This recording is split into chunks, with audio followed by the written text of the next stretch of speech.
abstinence, but he had been handy with a rifle, and their table had benefited from his good aim. Yet she didn't regret sending him packing. She'd rather eat beans and bacon 7 days a week and feel that her charges were safe than enjoy wild game and have to worry about illicit shenanigans.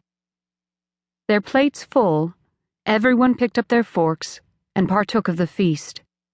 While they ate, easy conversation floated around the table, covering the whine of a cold wind outside. It sounded as if a storm was brewing, but Christina had no concerns. The sturdy limestone construction of the towering 3-story house could withstand Kansas wind, rain, hail, and snow.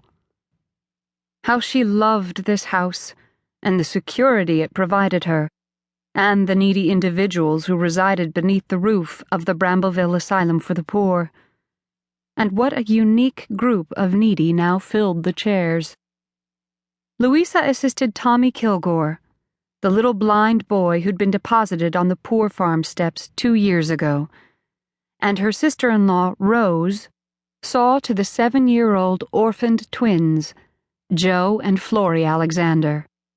Their newest arrival, a quiet young woman named Cora Jennings, who claimed her mother had cast her out, slipped from her chair and circled the table, refilling coffee cups. On the opposite side of the long table, Wes helped himself to a second serving of corn and then ladled more gravy on Harriet Schwartz's plate. Observing the simple-minded man's solicitude for the elderly woman, Christina couldn't help but smile. Then she swallowed a chuckle when Francis stole a piece of meat from his sister's plate, earning a reprimand from his mother.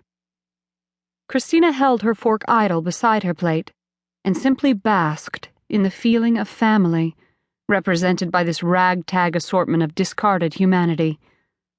Love swelled in her breast for every one of the people sharing her table, from chubby little Joe to gray-headed Herman. Oh, Father, a prayer formed effortlessly within her heart.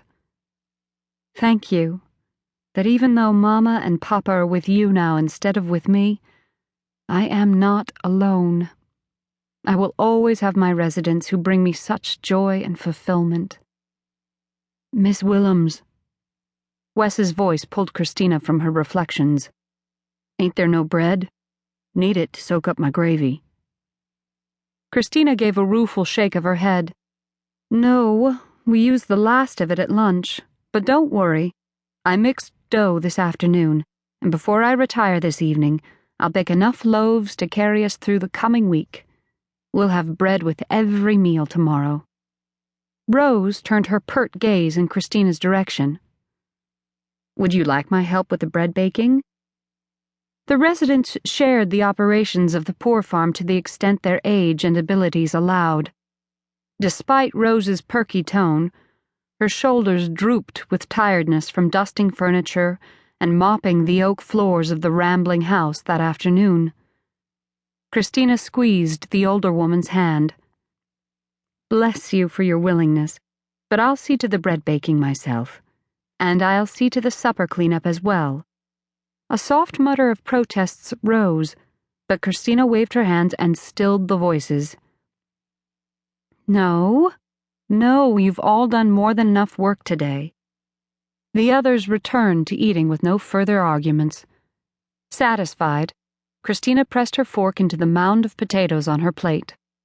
Ultimately, the Brambleville Asylum for the poor was her responsibility, just as it had once been her father's. She would honor his memory by meeting the needs of her charges, as well as Papa had.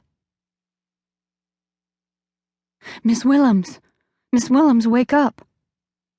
The persistent voice cut through Christina's dreams, rousing her from a sound sleep. She blinked into the gray-shrouded room.